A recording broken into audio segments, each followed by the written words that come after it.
Hello dear teachers, कसे आहात सगळे? I hope you all are good and fine. तर सगळ्यात आधी मी आपलं सगळ्यांचं स्वागत करतो आपल्या यूट्यूब चॅनलवरती, जेच म्हणजेच की युवा अकॅडमी.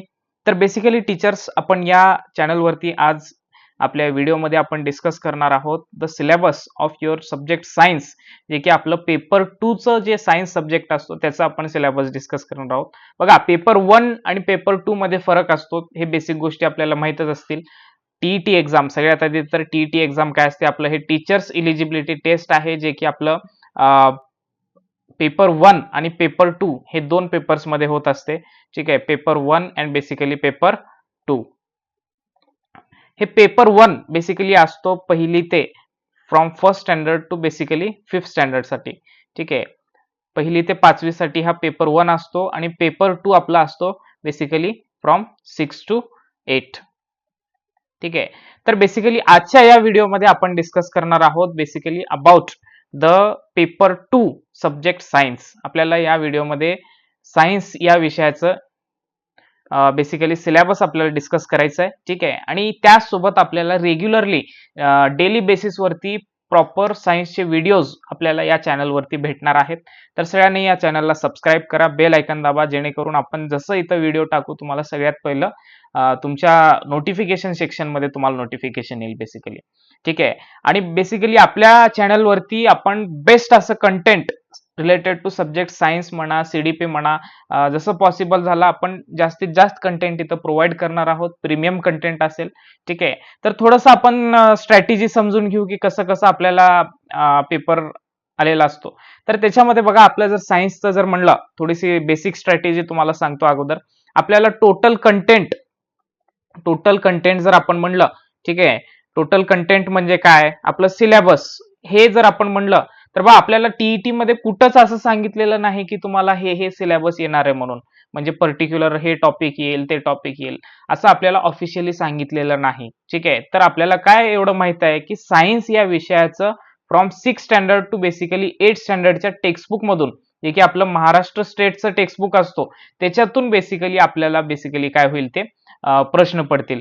ठीक आहे, तर त्याच्यामध्ये आपल्याला जर आपण टोटल कंटेंट जर म्हणलं, ते आपल्याला बेसिकली 56 चॅप्टर्स तुम्हाला तिन्ही मिळून, जे 6, 7, 8 मिळून आपल्याला तिथं दिलेले आहेत. आणि आपण बघा, सगळे वर्किंग मध्ये असतात आणि आपल्याला हे 56 चॅप्टर सगळेचे सगळे आपल्याला अभ्यास करणं हे पॉसिबल होणार नाही. तर ठीक आहे, त्याच्यासाठी आपण काय केलेलं आहे, आपण बघा 6th किंवा 7th किंवा 8th या तिन्ही क्लासेसमध्ये काही कॉमन टॉपिक्स असतात.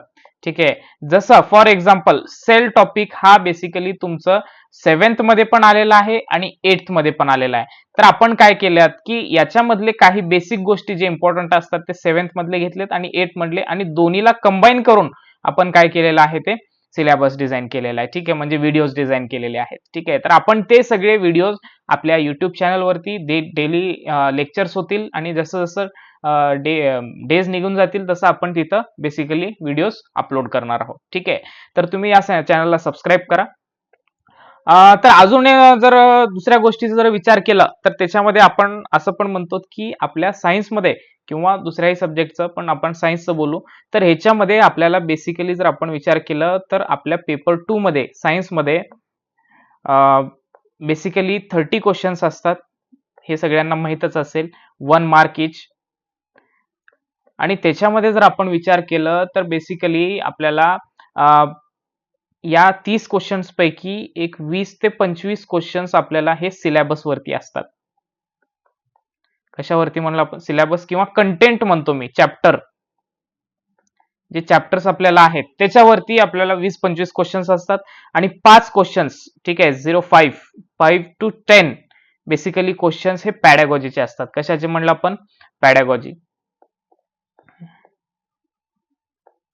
आता पॅडॅगॉजीचे क्वेश्चन काय देईल ते बघा, लक्ष द्या. आपल्याला सगळ्यांना जसं सीडीपी असतो तसंच आपल्या सब्जेक्टचं सीडीपी, ठीक आहे, ऍज लाईक आपल्या सायन्समध्ये काय विचारल, बेसिकली लॅब ऍक्टिव्हिटीज जे असतात त्याच्याबद्दल क्वेश्चन्स विचारले जातात. मग त्याच्यानंतर M of science in basically education, सायन्सचा उद्देश काय असतो त्याला गृहीत धरून काही प्रश्न ते विचारत असतो बेसिकली. ठीक आहे, तर या सगळ्या गोष्टी आपल्याला या आपण जसं जसं व्हिडिओज टाकू त्याच्यामध्ये आपण डिस्कस करत जाऊ. तुमचं काम एवढंच आहे की फक्त व्हिडिओज लक्षपूर्वक ऐका आणि त्याला थोडंसं रिवाइज करा. आपले नोट्स पण आपण तुम्हाला प्रोव्हाइड करू, ठीक आहे.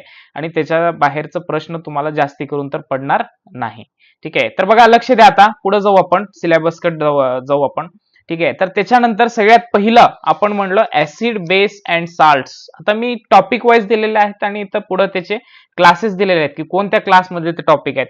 आता ऍसिड, बेस, साल्ट हे आपल्याला 7वी आणि 8वी दोन्हीमध्ये टॉपिक बघायला भेटतो, ठीक आहे. आणि नाही म्हणलं तर 3 ते 5 प्रश्न बेसिकली दरवर्षी या ऍसिड, बेस अँड साल्ट्स मधून विचारले जातात, ठीक आहे. आता आपल्याला बघायचं काय, बघा इथं मी डिस्क्रिप्शन म्हणून तिथं टॉपिक्स पण दिलेले आहेत. पण हे टॉपिक्स तुम्हाला उगा जास्त दिलेले नाहीत, उगा एक्झाम्पल साठी मी दिलोय. आपल्याला जेव्हा आम्ही तुम्हाला काय म्हणतात ते लेक्चर्स होतील त्याच्यामध्ये प्रॉपरली तिथं एक्सप्लेन करतो, ठीक आहे. तर त्याच्यामध्ये ऍसिड, बेस अँड साल्ट्स हे चॅप्टर एक अत्यंत इम्पॉर्टंट चॅप्टर म्हणलं आपण, ठीक आहे. 2021 मध्ये पण मागे त्याच्यावरती भरपूर क्वेश्चन्स आलेले आहेत. 3-4 क्वेश्चन्स 21 मध्ये आलेले होते, ठीक आहे. 2019 मध्ये काय तर क्वेश्चन्स आलेले आहेत, ठीक आहे. म्हणजे कसं विचारतो ह्याच्यामध्ये ऍसिड बेसचे प्रॉपर्टीज विचारू शकतो, इंडिकेटर्स जे असतात, जे लिटमस म्हणा, आपलं हे टर्मरिक, हे नॅचरल इंडिकेटर, ठीक आहे. याच्यावरती प्रश्न विचारतो, हे इंडिकेटरनं काय होतं, त्या इंडिकेटरनं काय होतं, ठीक आहे. हे सगळं आपण डिटेलमध्ये डिस्कस करू, ठीक आहे. मग त्याच्यानंतर मेटल्स अँड नॉन मेटल्स हा सुद्धा एक इम्पॉर्टंट चॅप्टर आहे, मेटल्स अँड नॉन मेटल्स. याच्यावरून पण आपल्याला 2 ते 4 प्रश्न बेसिकली दरवर्षी विचारला जातो. मग त्याच्यानंतर मायक्रो ऑर्गॅनिझम्स हे 8वीचं चॅप्टर आहे, ठीक आहे. मायक्रो ऑर्गॅनिझम्स बद्दल थोडंसं तिथं दिलेलं आहे. मायक्रो ऑर्गॅनिझम्स मध्ये काय, हे बॅक्टेरियाचे टाइप्स आहेत, व्हायरसेस, फंगाय आहे फर्स्ट चॅप्टर मध्ये. मग हे डिसीजेस आहेत मायक्रो ऑर्गॅनिझम्सना स्प्रेड होणारे, मलेरिया, डेंग्यू वगैरे. मग युजफुल मायक्रो ऑर्गॅनिझम जे आपल्याला उपयोगी पडतात तसे ऑर्गॅनिझम्स आहे, ठीक आहे. या सगळ्या गोष्टी आपल्याला डिस्कस करायच्या आहेत. याच्यातून पण नाही म्हणलं तर 2 ते 4 प्रश्न दरवर्षी पडत असतात.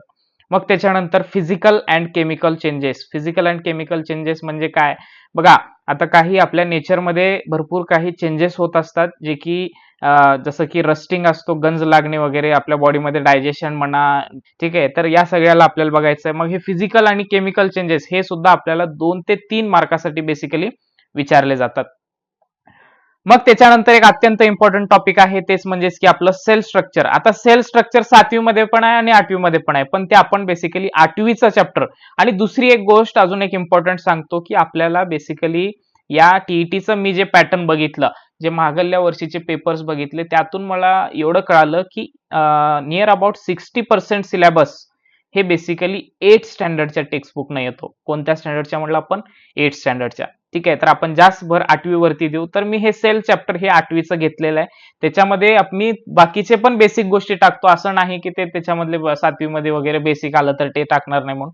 आपण काय केलेले आहेत, या सगळ्या चॅप्टर्सला जे 55 आपले चॅप्टर्स आहेत, ते मॅक्झिमम चॅप्टर्स आपले 15 ते 20 टॉपिक्स मध्ये आपण त्याला कव्हर केलेले आहेत बेसिकली, ठीक आहे. तर त्याच्यासाठी आपण जास्त टेन्शन घेऊ नका. सायन्स हा विषय तुम्हाला एकदम सोपं करून आपण तुमच्या समोर ठेवू.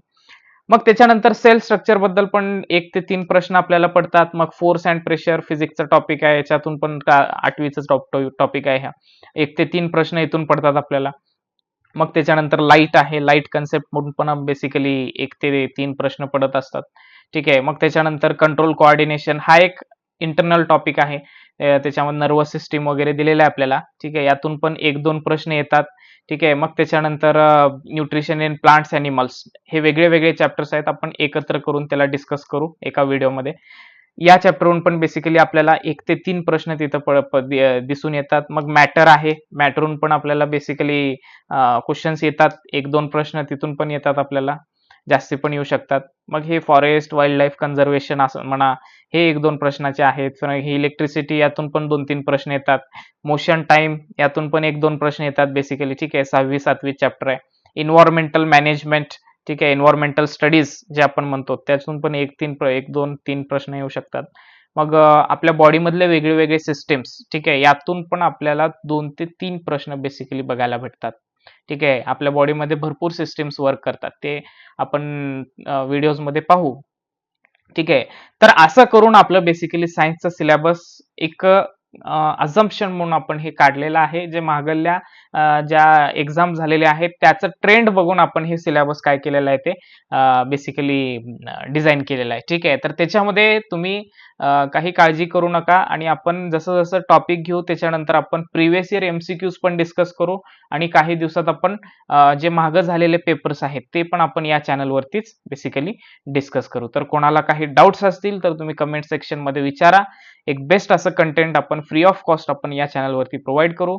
तर सगळ्यांनी या चॅनलला सबस्क्राईब करा, बेल आयकॉनला दाबा, बाकीच्यांशी शेअर करा जेणेकरून आम्हालाही मोटिवेशन भेटेल. ठीक आहे. Okay, so bye all of you. Remaining part we'll see on next lecture. Thank you.